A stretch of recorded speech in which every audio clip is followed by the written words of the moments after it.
So the makers of ChatGPT and Claude recently came out with findings on how their users are using AI. And it really shows how much of a hype cycle that we live in, especially around AI, the general information overload. Because while, yes, these data points are very useful, they are not going to forecast and predict trends because data is incomplete. Case in point, ChatGPT did not count anyone who is in an enterprise account, any of the APIs. So are we surprised when their finding is that it's mostly used for non-work?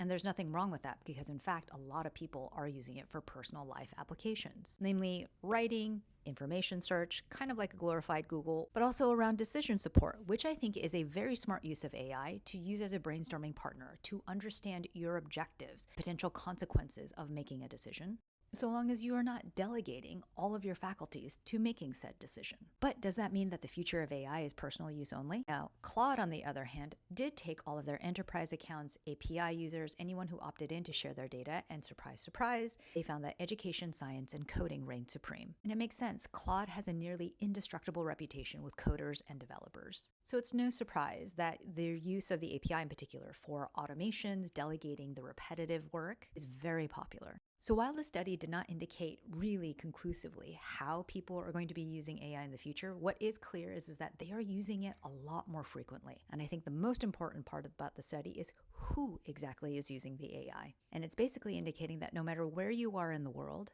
if you tend to be part of a knowledge workforce with a higher degree of education, you are likely intersecting with AI. And I think that is a very important statistic. To recap, very important data points, very interesting data points.